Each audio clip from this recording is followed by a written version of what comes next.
राधे राधे गोविंदा,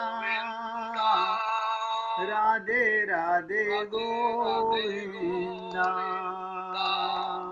गोविंदा गोविंदा गोविंदा, राधे राधे गोविंदा, गोविंदा गोविंदा गोविंदा, राधे राधे गोविंदा, राधे गोविंदा, राधे गोविंदा, गोविंदा गोविंदा गोविंदा, राधे राधे गोविंदा, राधे गोविंदा, राधे गोविंदा, गोविंदा गोविंदा गोविंदा, राधे राधे गोविंदा। बहुत ध्यान से सुनिएगा, मैं आपको उन शब्दों में बता नहीं सकता। एक बार हृदय से पुकार के देखिए, याद करके देखिए, आपका अंतःकरण खुशबू से महकने लगेगा। राधा रानी के होने का ये प्रमाण है। आप सोचोगे इतनी सुगंध ये मेरे अंदर कहां से फूट रही है? बस हृदय से पुकारने की बात है। एक बार हृदय से पुकारिए। अभी आप और हम लोग जो बोलते हैं ना, वो हृदय से नहीं पुकारते हम लोग।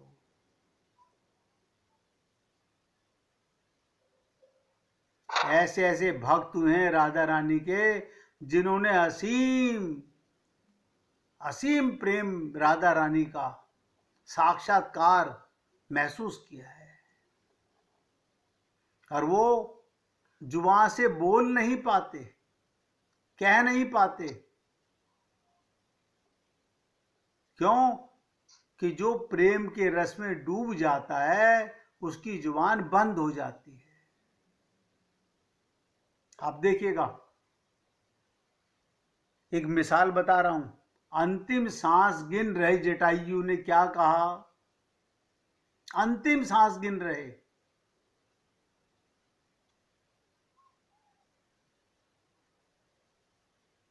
अंतिम सांस गिन रहे जटायु ने क्या कहा? मुझे पता था मैं रावण से नहीं जीत सकता।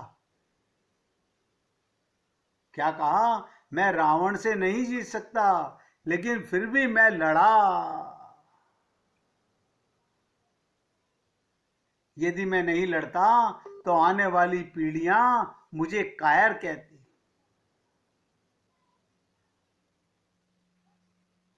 ये रावण क्या है? मैंने कई बार आपसे कहा, आपके मन में जो अहंकार है, विकार हैं,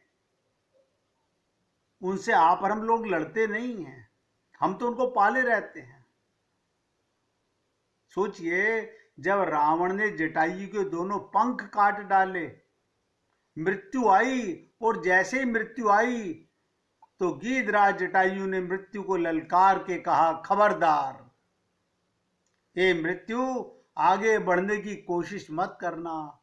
मैं तुझको स्वीकार तो करूंगा, लेकिन तू मुझे तब तक छू नहीं सकती जब तक मैं माता सीता की सुधि प्रभु राम को नहीं सुना देता।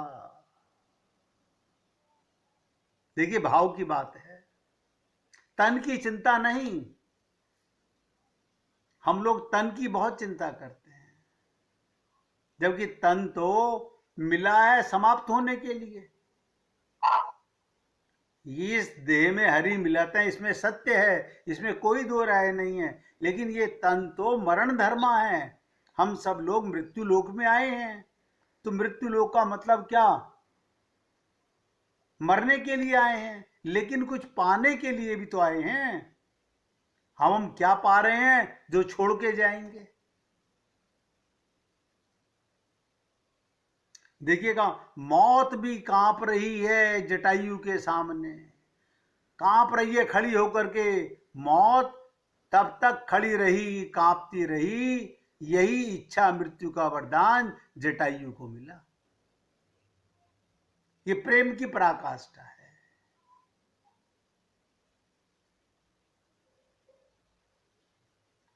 और यही, ध्यान से सुनिएगा, इच्छा मृत्यु का वरदान जिनको मिला हुआ है, भीष्म पितामह 6 महीने तक वाणों की सैया पर लेट करके मृत्यु की प्रतीक्षा करते रहे। आंखों में आंसू हैं, पश्चाताप से रो रहे हैं।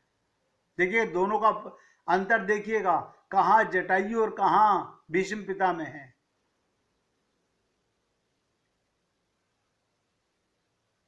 और भगवान मन ही मन मुस्कुरा रहे हैं। कितना अलौकिक वो दृश्य होगा। रामायण में जटायु भगवान की गोद रूपी सैया पर लेटे हुए हैं। दोनों का अंतर समझिएगा। आप सब बुद्धिमान हैं। अब गहरी बात बताने जा रहा हूं। अलौकिक दृश्य अपने आंखों के सामने लाइए। जटायु भगवान की गोद रूपी सैया पर लेटे हुए हैं, यानी भगवान की गोदी मिली हुई है जटायु को, और श्री राम रो रहे हैं। देखिए कमाल। भक्त की महानता देखिए कि जिसके लिए भगवान रो रहे हैं। और जटायु हंस रहा है। देखो, दोनों रूप देखिएगा। जटायु हंस रहा है कि हे गोविंद, हे राम, ऐसा आनंद तो जीवन में कभी नहीं मिला। शरीर मृत्यु शैया पर पड़ा हुआ है, मरने के लिए पड़ा हुआ है, प्राण निकल रहे हैं, मृत्यु सामने खड़ी है, लेकिन आप रो रहे हैं। और जटायु हंस रहा है। अब वही दूसरा सीन देखिएगा, महाभारत में भीष्म पितामह हंस रो रहे हैं और कृष्ण हंस रहे हैं। देखिए कमाल की चीज। भीष्म पितामह रो रहे हैं और भगवान श्री कृष्ण हंस रहे हैं। अब आपको दोनों का अंतर समझ में आ रहा होगा।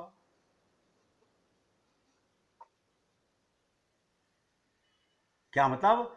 जटायु ने प्राण त्यागे भगवान के निमित्त कर्म करके। प्राण तो सभी को त्यागने हैं। अब दोनों का अंतर बता रहा हूं। किसकी मृत्यु मंगलकारी थी, आप बताइएगा।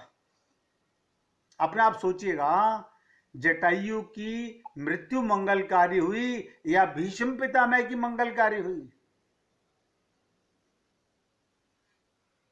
जटायु को भगवान श्री राम की गोद की सैया मिली और भीष्म पितामह को मरते समय बाणों की सैया मिली। ये क्यों बता रहा हूं मैं आपको कि आप और हम लोग मरते दम तक अपने परिवार, अरे बाबा शरीर से कर्म कीजिए, मन तो प्रभु में रखिए, लेकिन नहीं, हमारा कर्म योग, जटायु अपने कर्म योग भक्ति योग के फलस्वरूप अंत समय में भगवान की गोद रूपी सैया में प्राण त्याग रहा है। मैं आपको भी बोल रहा हूं। अब आप कहेंगे हमको कहां भगवान की गोदी मिलने वाली है? अरे बाबा, एहसास करो जो बताने जा रहा हूं कि आप तो 24 घंटे भगवान की गोदी में रहते हो। सोचो, जब वो अंतिम समय आए, आपकी आंखों में भगवान का स्वरूप हो, आप आनंद में हो और भगवान रो रहे हो। भगवान क्यों रो रहे हो? कि देखो, इसने मेरे प्रेम को सफल कर दिया, आज ये मेरे लोक में जा रहा है। और जो लोग परिवार याद करते करते प्राण छोड़ते हैं, माया याद करते करते प्राण छोड़ते हैं, हाय हाय करते प्राण छोड़ते हैं, उनका मरना कितना कष्टकारी होता होगा। इसी को कहते हैं, अब ध्यान से सुनिएगा, श्री राम की शरण में है जटायु और बाणों पर लेटे भीष्म पितामह रो रहे हैं। ऐसा अंतर क्यों? सोचो। हमें तो दोनों प्रमाण सामने मिल रहे हैं समझने के लिए। और देखो, मृत्यु दोनों की आ रही है। ऐसा अंतर क्यों? ऐसा अंतर इसलिए, भरे दरबार में देखो, भरे दरबार में भीष्म पितामह ने द्रौपदी की इज्जत को लुटते हुए देखा था, जबकि भीष्म पितामह का मुकाबला उस राज दरबार में कोई नहीं कर सकता था। उनके पास तो इच्छा मृत्यु थी, लेकिन उन्होंने देखा था वो सीन। विरोध नहीं कर पाए और मौन रह गए। अपनी प्रतिज्ञा प्यारी थी। आप और हम लोग ये भूल जाते हैं। मैं आप सब लोगों को ये एहसास कराना चाहता हूं, इस देह में हरि मिलत हैं, इसका तुम्हारा फर्ज होना चाहिए। लेकिन हम लोग प्रतिज्ञाबद्ध हैं, मैं परिवार के लिए मर जाऊंगा, मैं ये करके जाऊंगा, मैं ये करके जाऊंगा। अरे तुम तो भगवान के जब मां के गर्भ में थे तो प्रतिज्ञा करके आए थे कि हे गोविंद, हे राम, मैं ये जीवन कृतार्थ करके रहूंगा। आप दोनों का अंतर समझ लीजिएगा। आप कौन सी प्रतिज्ञा पूरी कर रहे हो?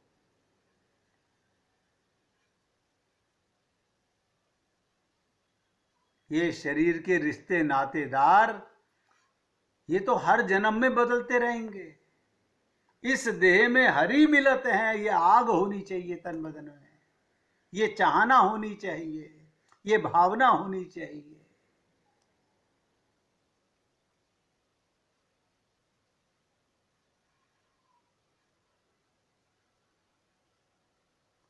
यानी भीष्म पितामह प्रतिज्ञा प्यारी थी। राज्य को बचाने के लिए मैं तो राज सिंहासन की प्रतिज्ञा किए बैठा हूं, भगवत प्राप्ति की प्रतिज्ञा नहीं।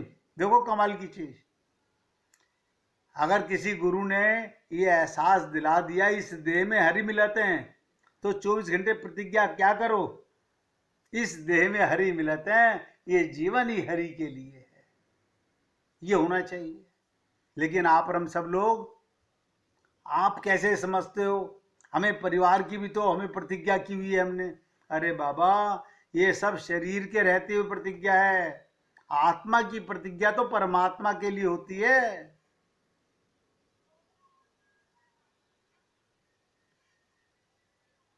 दुशासन को ललकार देते, दुर्योधन को ललकार देते तो उनका साहस ना होता। लेकिन द्रौपदी रोती रही, बिलखती रही, चीखती रही, चिल्लाती रही। लेकिन भीष्म पितामह सिर झुकाए बैठे रहे। अब आप बताइएगा, नारी की रक्षा नहीं कर पाए तो राधा रानी का प्रेम कहां से मिलेगा? सोचो, कहां से मिलेगा? उसका परिणाम ये निकला, इच्छा मृत्यु का वरदान पाने पर भी, नोट करो, इच्छा मृत्यु का वरदान पाने पर भी बाणों की सैया मिली। और जटायु ने नारी सम्मान किया सीता के लिए। बताइए, सीता तो आदि शक्ति हैं, वो तो लीला कर रही थी, लेकिन उसमें भी कितना श्रेष्ठ कार्य किया। उस रावण से लड़े जिसको जानते थे कि मैं नहीं जीत सकता। आप और हम लोग अपने दुर्विचारों से नहीं लड़ पाते, यही रावण से लड़ाई है। आप उसका साथ बिल्कुल मत दीजिए जो भगवान का प्रेमी ना हो। आप हम लोग अंधा बाटे रेवड़ी फिर अपने को दे, बेटा तो अपना ही है। अब हम बहाने भी कैसे कैसे लगाते हैं, घुटने तो पेट को ही मुड़ा करते हैं। देखो कमाल की चीज, यानी तुमको ये देह मिला था भगवत प्राप्ति करने के लिए, उसको छोड़ करके जिनके साथ द्वारा कभी मिलना होगा नहीं, उनसे वफादारी निभा रहे हैं। भगवान सब देख रहा है।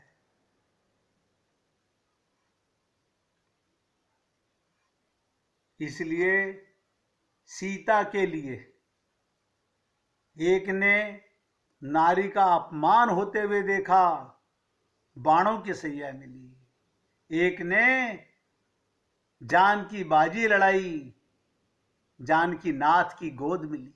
सोचिए, अंतर बिल्कुल साफ है आपके सामने। बुद्धि आप सबके पास भी है, लेकिन हम भानेखोर वहीं ढाक के 3 पात, कितना ही सुन लो,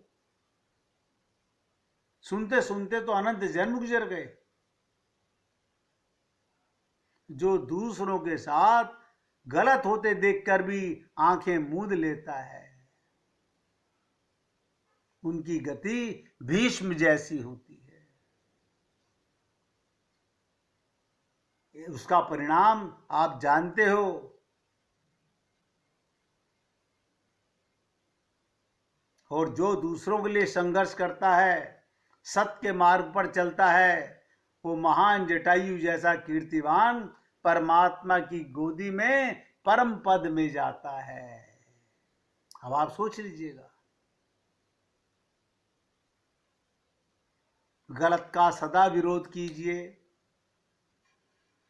इसी को कहते हैं सत्य परेशान जरूर होता है पर पराजित नहीं होता। अंत तो गत्वा जीत सत्य की ही होती है।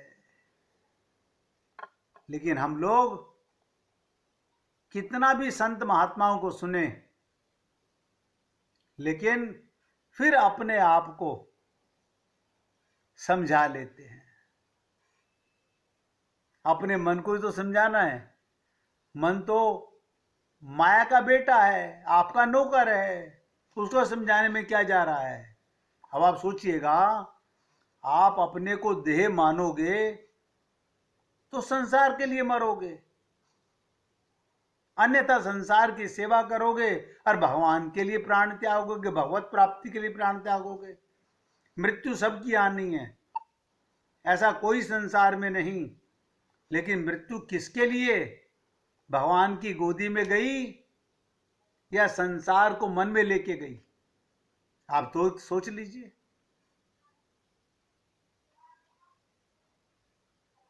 विचार हमें करना है।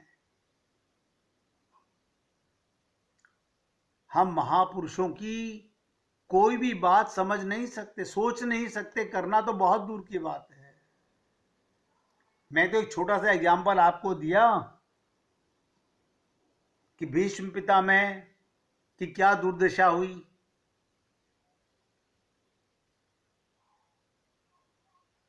उस जटायु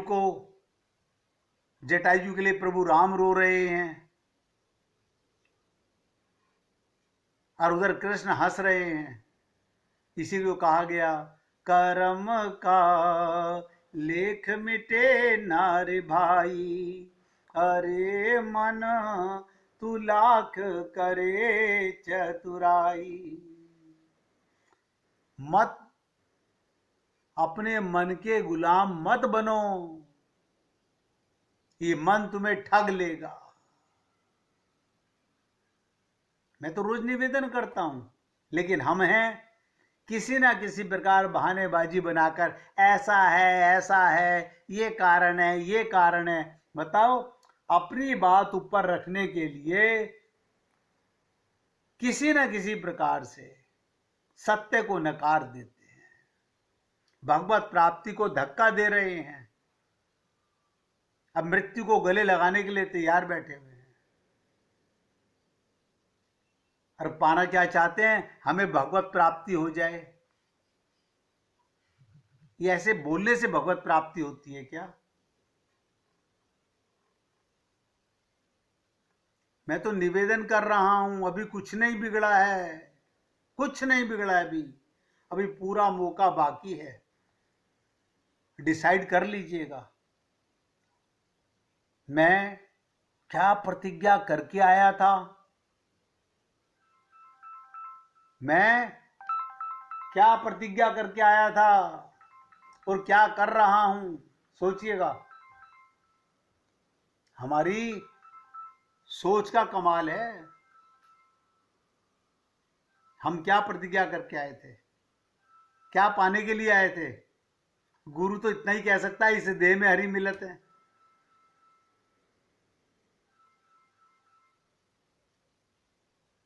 और हरि से मिलना चाहो या ना चाहो, ये सत्य मान के चलना, ये संसार तुम्हारा था नहीं, ये तुम्हारा रहेगा नहीं। मेरे शब्द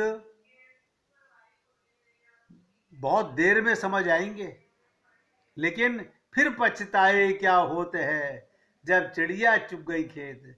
जब ये शरीर छिन जाएगा, उसके बाद कितना भी प्रयत्न कीजिएगा, फिर वही 84 लाख योनिया कुत्ते बिल्ली गधे का शरीर मिलने वाला है। ये परिवार भी कहीं साथ नहीं आएगा काम में, ये धन दौलत कोई चीज काम नहीं आएगी। निवेदन कर रहा हूं, अच्छा लगे तो जीवन में उतारिएगा। और 1 मिनट भगवान राम की गोदी मिली जटायु को, तो प्रभु राम का स्मरण कीजिएगा। श्री राम जय राम।